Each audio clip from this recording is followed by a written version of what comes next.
तुरंत खड़े हो जाइए और खुद को शीशे के सामने आईना आईना सबके घर में होता है।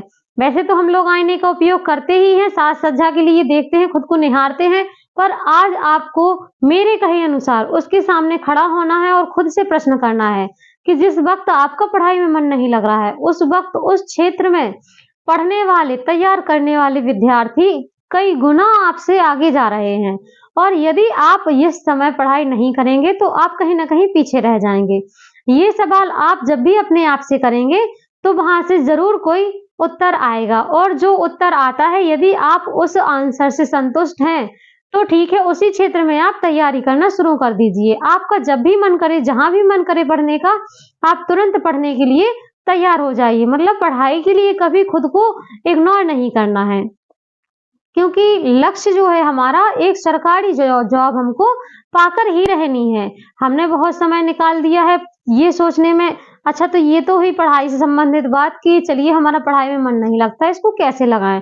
तो ये आपके लिए टिप्स हो गई। अब हम बात करते हैं कि जब भी हम पढ़ते हैं, जब भी हम पढ़ने के लिए बैठते हैं, तो हमारे मन में हज़ार प्रकार की बातें आती हैं। मतलब हम हमेशा हड़बड़ी में रहते हैं। हड़बड़ी में रहने का मतलब ये होता है कि जैसे यदि हम मान लीजिए कभी-कभार किचन में काम कर रहे हैं, चलिए ले लीजिए कि हम किचन में काम कर रहे हैं और हमारा मन कर रहा है कि हाँ, मुझे पढ़ाई करनी है, मुझे पढ़ाई करनी है, मन में बहुत लगा है या फिर बच्ची को देखना है या फिर अन्य कार्य करने हैं।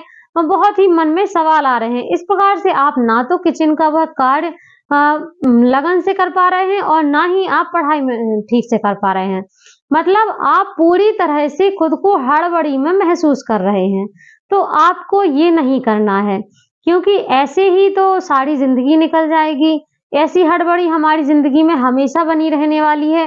पर अभी तक हमने अपना इतना समय निकाल दिया है, पर अब हमें जागना है, खुद को मैनेज करना है। सबसे पहले खुद को मैनेज करना है, क्योंकि बहुत सा समय निकल गया है, अभी तक हम इसी हड़बड़ी में रहे हैं और ये तय नहीं कर पाए हैं कि हमको क्या करना है।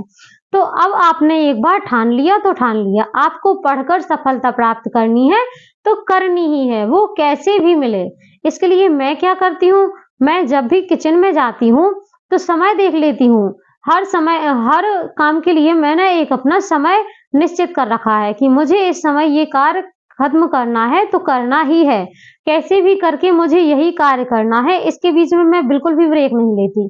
हाँ, कभी-कभार बच्ची की वजह से थोड़ा-सा डिस्टर्ब हो जाती हूँ क्योंकि वो छोटी-सी है, उसकी वजह से मैं थोड़ा-सा तो उसको सँभालना पड़ता है, पर मैं इतनी स्पीड में कार्य करती हूँ, सारा कार्य अपना उसी समय के अंतर्गत पूरा करती हूँ और जब पढ़ने के लिए बैठती हूँ, तो सिर्फ़ पढ़ना है, चाहे मुझे आध घंटा मिले या फिर 1 घंटा।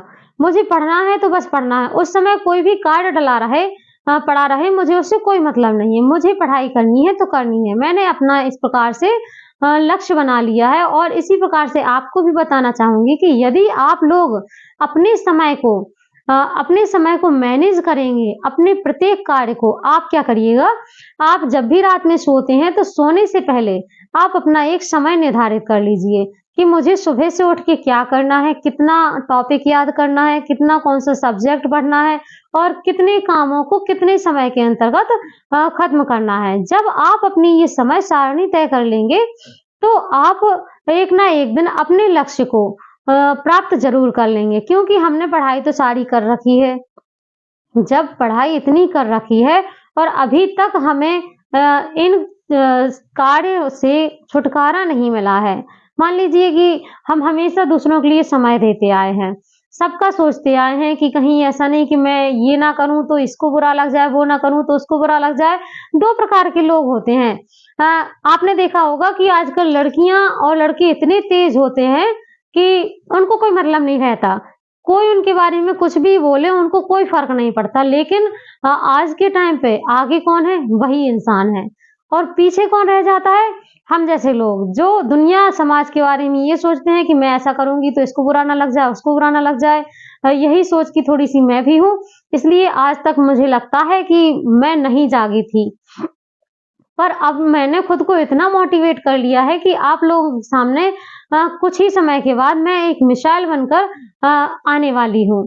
मैंने अपने आप को खुद को इतना मोटिवेट कर लिया है, हर बात के लिए मैंने अपने आप को इतना समय दे रखा है जो भी करना है मुझे ही करना है, मुझे अब किसी की बिल्कुल नहीं सुननी। हाँ, माना कि सारे कार्य को हम इग्नोर नहीं कर सकते हैं। एक उदाहरण मैं आपको सबसे अच्छा बताऊँ एक उदाहरण जो मैं देने वाली हूँ वो है यह होता है जैसे कि आप अपनी पढ़ाई के लिए दसों दिशाएँ सोच रखे हैं। आप एक दिशा में यदि कार्य नहीं करते हैं, जैसे कि एक लकड़ी वाला है, उसको लकड़ी को काटना है, मोटी-सी लकड़ी हो उसको काटना है और वो कई जगह से कुल्हाड़ी को मार रहा है, लेकिन वो सफल नहीं हो पा रहा है।